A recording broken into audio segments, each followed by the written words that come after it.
بسم اللہ الرحمن الرحیم۔ جب سورۃ کوثر نازل ہوئی تو اللہ کے نبی صلی اللہ علیہ وآلہ وسلم کیوں مسکرائے؟ جب سورۃ مدثر نازل ہوئی تو آپ صلی اللہ علیہ وآلہ وسلم کا کیا حال ہوا اور آپ صلی اللہ علیہ وآلہ وسلم آسمان کی طرف دیکھ کر کیوں ڈر گئے؟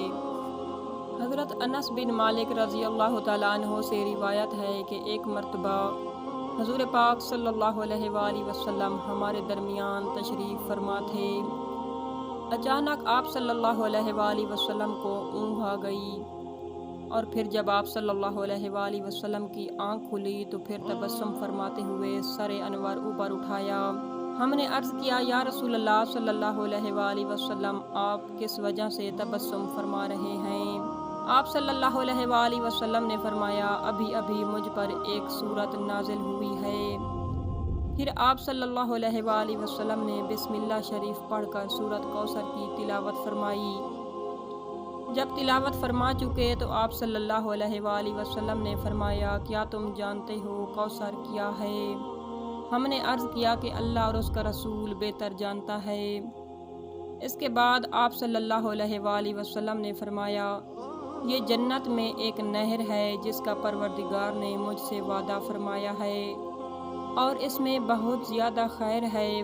وہ ایک حوض ہے جس پر روز قیامت میری امت اپنی پیاس بجھانے کے لیے آئے گی۔ اس کے برتن ستاروں کی تعداد کے برابر ہوں گے۔ اس نہر کو کوثر اس لیے کہتے ہیں کہ اس میں جنت کی دیگر نہروں کے مقابلے میں پانی کی اور بھلائی ہے، یعنی اس میں پانی کی کثرت ہے، یا پھر اس لیے کہتے ہیں کہ جنت کی نہریں اس سے پھوٹتی ہیں، یا پھر اس لیے کہتے ہیں کہ اس سے پینے والے کثیر ہوں گے، یا پھر اس لیے کہ اس میں منافع کثیر ہے۔ تفسیر قرطبی میں ہے کہ پہلی وحی کے بعد رسول معظم صلی اللہ علیہ وآلہ وسلم حسب معمول غار حرا میں تشریف لے گئے۔ جب اپنے معمول عبادت سے فارغ ہوئے اور پہاڑ سے نیچے اترے تو کسی نے آپ صلی اللہ علیہ وآلہ وسلم کو آواز دی۔ آپ صلی اللہ علیہ وآلہ وسلم نے ہر طرف دیکھا تو آپ کو کوئی بھی شخص نظر نہ آیا۔ پھر آپ صلی اللہ علیہ وآلہ وسلم نے آنکھ اٹھا کر آسمان کی طرف دیکھا تو آپ صلی اللہ علیہ وآلہ وسلم کو فضا میں کرسی پر بیٹھا ہوا وہی فرشتہ نظر آیا جو غار حرا میں پہلی بار آپ کے پاس آیا تھا۔ آپ صلی اللہ علیہ وآلہ وسلم اس کو دیکھ کر ڈر گئے اور آپ صلی اللہ علیہ وآلہ وسلم کے جسم اقدس پر لرزہ کی کیفیت طاری ہو گئی۔ آپ صلی اللہ علیہ وآلہ وسلم گھر تشریف لائے اور گھر والوں سے فرمایا مجھے چادر اڑھا دو، کپڑا اڑھا دو۔ آپ کپڑا اوڑھ کر لیٹ گئے تو اسی حالت میں یہ سورۃ مدثر نازل ہوئی، جس کا ترجمہ یہ ہے اے چادر اوڑھنے والے کھڑے ہو جاؤ، پھر ڈر سناؤ اور اپنے رب ہی کی بڑائی بیان کرو اور اپنے کپڑے پاک رکھو۔ علامہ ضیاء الرحمن فاروقی نے ایک مجلس میں واعظ فرمایا کہ میرے بھائیو، تجھے میں ایک مزدور آدمی کا واقعہ سناتا ہوں۔ جب حضور پاک صلی اللہ علیہ وآلہ وسلم دنیا میں تشریف نہیں لائے تھے تو وہ سارا دن مزدوری کرتا تھا۔ وہ آدمی 10 دن مزدوری کرتا تھا، مہینے گزر جاتے تھے، سال گزر جاتے تھے، اس کو مزدوری نہیں ملتی تھی، وہ دکھوں میں مبتلا رہتا تھا۔ وہ انسان بن کر حیوان کی زندگی گزار رہا تھا، اس کو کوئی آدمی بھی مزدوری نہیں دیتا تھا، کوئی قاعدہ نہیں تھا، کوئی قانون نہیں تھا، کوئی ضابطہ نہیں تھا، کوئی اخلاق کا کلیہ نہیں تھا، کوئی کتاب نہیں تھی، کوئی دستور نہیں تھا، کوئی منشور نہیں تھا، اس کے لیے کوئی ضابطہ نہیں تھا کہ اس کو کس ضابطے سے مزدوری دی جائے، لیکن وہ سارا دن مزدوری کرتا تھا، اس کو کچھ بھی نہ ملتا تو وہ پریشانیوں میں مبتلا ہو جاتا تھا۔ لیکن دنیا کے سب سے بڑے سردار صلی اللہ علیہ وآلہ وسلم نے فرمایا مزدور کا پسینہ خشک ہونے سے پہلے اس کی مزدوری ادا کر دی جائے۔ حضور پاک صلی اللہ علیہ وآلہ وسلم کے آنے سے پہلے دنیا کے اندر عورت کی کوئی عزت کا قانون نہیں تھا۔ جب عورت کے مخصوص ایام آتے تو عورت کو جنگلوں میں لوگ باندھ آتے تھے۔ عورت ماں ہوتی تو کوئی قدر نہ تھی، بیٹی اور بہو ہوتی تو کوئی قدر نہ تھی، لیکن میرے رسول صلی اللہ علیہ وآلہ وسلم نے دنیا میں آنے کے بعد اسلام میں عورت کا سر اونچا کر دیا، عورت کو بلند کر دیا، عورت کو 4 حیثیتیں دے دیں۔ میرے رسول صلی اللہ علیہ وآلہ وسلم نے فرمایا، عورت اگر تیری بیٹی ہے تو تیری عزت ہے، عورت تیری بہن ہے تو تیری آبرو ہے، عورت اگر تیری بیوی ہے تو اس کا خرچہ تیرے ذمہ واجب ہے، اور اگر عورت ماں ہے تو اس کے قدموں کے نیچے جنت ہے۔ نبی پاک صلی اللہ علیہ وآلہ وسلم ساری کائنات کے لیے رحمت بن کر آئے ہیں۔ کفار مکہ حضور پاک صلی اللہ علیہ وآلہ وسلم کی بعثت کو اپنے لیے زحمت اور مصیبت سمجھتے تھے اور کہتے تھے کہ اس شخص حضور پاک صلی اللہ علیہ وآلہ وسلم نے ہم میں پھوٹ ڈال دی ہے، ناخنوں سے گوشت جدا کر کے رکھ دیا ہے۔ اس پر آیت نازل ہوئی، اے نادانو کچھ عقل کرو، تم جسے زحمت سمجھ رہے ہو در حقیقت تمہارے لیے خدا کی رحمت ہے۔ زید بن ثابت رضی اللہ تعالیٰ عنہ فرماتے ہیں کہ صرف ایک دفعہ آیت کا ایک ٹکڑا نازل ہوا اور حضور پاک صلی اللہ علیہ وآلہ وسلم کا سر میری ران پر تھا، اتنا بوجھ تھا کہ میرا خیال تھا کہ میری ران کے ٹکڑے ٹکڑے ہو جائیں گے۔ حضور پاک صلی اللہ علیہ وآلہ وسلم خود غار ہرا سے باہر آتے تو دل دھڑکتا، سردی محسوس کرتے، کمبل اوپر اوڑھ لیتے۔ حضرت جابر رضی اللہ تعالیٰ عنہ فرماتے ہیں کہ حضور اقدس صلی اللہ علیہ وآلہ وسلم نے ہمیں قریش کے ایک تجارتی قافلے پر حملہ کرنے کے لیے بھیجا اور حضرت ابو عبیدہ رضی اللہ تعالیٰ عنہ کو ہمارا امیر بنایا، اور حضور پاک صلی اللہ علیہ وآلہ وسلم نے کھجوروں کا ایک تھیلا ہمیں زاد سفر کے لیے دیا۔ اس کے علاوہ اور کوئی چیز ایسی نہ تھی جو حضور پاک صلی اللہ علیہ وآلہ وسلم ہمیں عطا فرماتے۔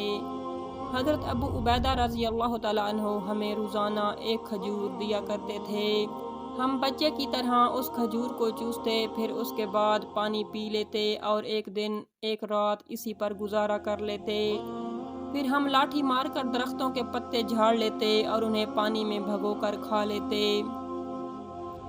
ایک دن ہم چلتے چلتے سمندر کے کنارے پر پہنچے تو ہمیں دور سے ایک بہت بڑے ٹیلے جیسی کوئی چیز نظر آئی۔ ہم نے وہاں پہنچ کر دیکھا تو وہ عنبر نامی بہت بڑی مچھلی تھی۔ پہلے تو حضرت ابو عبیدہ رضی اللہ عنہ نے کہا یہ مردار ہے، اسے مت کھاؤ۔ پھر فرمایا اچھا نہیں، ہم تو اللہ کے رسول صلی اللہ علیہ وآلہ وسلم کے بھیجے ہوئے ہیں اور اللہ کے راستے میں ہیں، اور تم لوگ حالت اضطرار کو پہنچ چکے ہو جس میں مردار بھی حلال ہو جاتا ہے، لہٰذا اسے کھا لو۔ ہم 300 آدمی تھے، 1 مہینہ تک اس کا گوشت کھاتے رہے، یہاں تک کہ ہم موٹے ہو گئے اور اس کی آنکھ کے حلقے میں بڑے بڑے مٹکے بھر کر چربی نکالتے تھے اور بیل جتنے بڑے اس کے گوشت کے ٹکڑے کاٹتے تھے، اور حضرت ابو عبیدہ رضی اللہ تعالیٰ عنہ نے اس کی آنکھ کے حلقہ میں چربی نکالنے کے لیے 13 آدمی داخل کیے تھے اور اس کا ایک کانٹا لے کر اسے کھڑا کیا اور سب سے لمبے اونٹ پر کجاوا کس کر اس پر آدمی بٹھا کر اسے اس کانٹے کے نیچے سے گزارا تو وہ گزر گیا، اور اس کے گوشت کے بڑے بڑے ٹکڑے ہم نے واپسی کے سفر میں اپنے ساتھ رکھ لیے۔ جب ہم مدینہ پہنچے تو حضور پاک صلی اللہ علیہ وآلہ وسلم کی خدمت میں حاضر ہو کر ہم لوگوں نے مچھلی کا سارا واقعہ ذکر کیا۔ حضور پاک صلی اللہ علیہ وآلہ وسلم نے فرمایا یہ وہ روزی ہے جو اللہ تعالیٰ نے اپنے غیبی خزانے سے تمہیں عطا فرمائی ہے، ہمیں کھلانے کے لیے اس مچھلی کا کچھ گوشت تم لوگوں کے پاس ہے۔ اس پر ہم نے حضور پاک صلی اللہ علیہ وآلہ وسلم کی خدمت میں کچھ گوشت بھیجا جسے آپ صلی اللہ علیہ وآلہ وسلم نے نوش فرمایا۔ آپ صلی اللہ علیہ وآلہ وسلم نے یہ گوشت اس لیے کھایا کہ یہ گوشت برکت والا تھا اور تاکہ صحابہ کو بھی یہ معلوم ہو جائے کہ یہ مچھلی مردار نہیں تھی بلکہ حلال تھی، مچھلی کو ذبح کرنے کی ضرورت نہیں۔ ایک مرتبہ حضور اقدس صلی اللہ علیہ وآلہ وسلم نے حضرت ابو عبیدہ رضی اللہ تعالیٰ عنہ کو جزیہ وصول کرنے کے لیے بحرین بھیجا۔ حضور اقدس صلی اللہ علیہ وآلہ وسلم نے بحرین کے رہنے والوں سے صلح کر کے ان پر حضرت علا بن حضرمی رضی اللہ تعالیٰ عنہ کو گورنر مقرر فرمایا تھا۔ جب حضرت ابو عبیدہ رضی اللہ تعالیٰ عنہ مال لے کر واپس آ چکے اور انصار کو ان کی واپسی کی خبر ہوئی تو وہ صبح کی نماز میں حضور اقدس صلی اللہ علیہ وآلہ وسلم کی خدمت میں حاضر ہوئے۔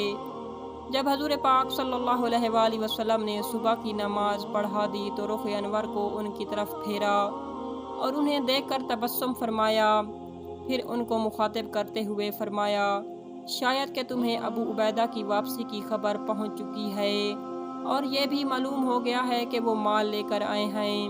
ان لوگوں نے کہا، جی ہاں یا رسول اللہ صلی اللہ علیہ وآلہ وسلم۔ انہوں نے بیک زبان جواب دیا۔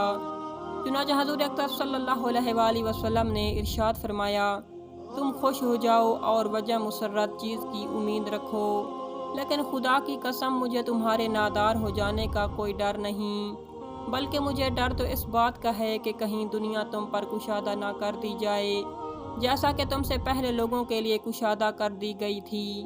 پھر جیسے انہوں نے دنیا میں اس طرح رغبت کی، تم بھی دنیا میں رغبت کرنے لگو، اور جس طرح دنیا نے انہیں ہلاک کر دیا، اسی طرح کہیں تم کو بھی ہلاک نہ کر دے۔